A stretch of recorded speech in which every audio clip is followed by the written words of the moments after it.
And Ms. Kiesling, I'm sure I expressed the sentiment of every member on this committee about your tragic loss. I'm a grandfather, and it would be difficult for any loss for a child or a grandchild. So, Mr. Beer, there's a comment that our immigration system has been broken for many years. If what we are seeing at the border now a consequence of that broken system, and if it is, can you kind of share your thoughts on it?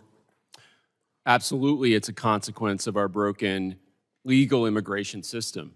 If people have a legal opportunity to come to this country, then they do not choose the illegal option. And so what we're seeing at the border is a direct consequence of the decades-long restrictions on legal immigration and legal pathways to come to this country. We have, for example, no year-round temporary work visa for people to come do year-round work in lower-skilled industries. And that is what is driving all of this. Ultimately, what funds smuggler fees and payments, what brings people to the border, whether they're seeking asylum or not. Ultimately, the financing comes from jobs in the United States where there's economic demand for people. And if we had a legal way to fill those jobs, we would not see the crisis that we're seeing at our southern border. And so we have countless examples of instances in which we have stopped illegal immigration by opening up legal channels. We did so in the 1950s with the Bracero Guest Worker Program, which despite its flaws, reduced the amount of illegal immigration by over 90% and kept it very low. It was done away with, and what replaced it was decades of illegal immigration to U.S. farms.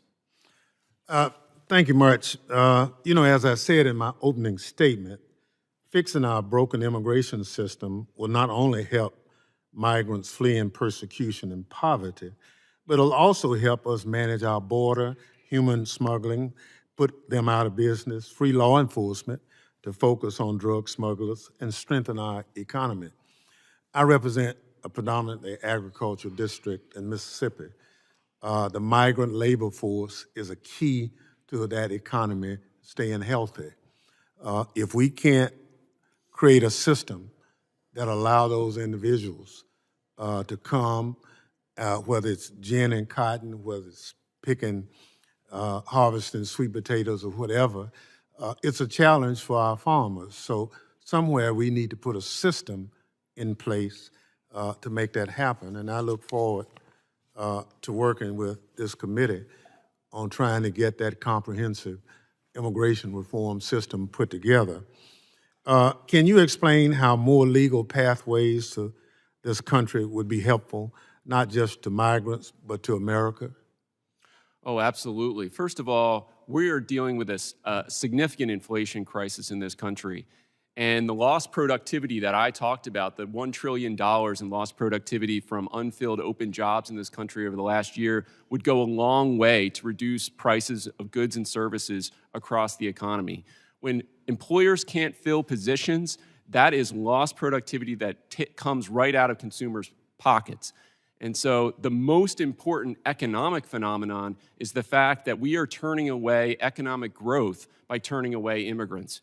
And if we want to fill these positions, if we want to expand growth, if we want to bring down inflation, one of the best ways to do so would be to have a legal immigration process for people to enter the country lawfully.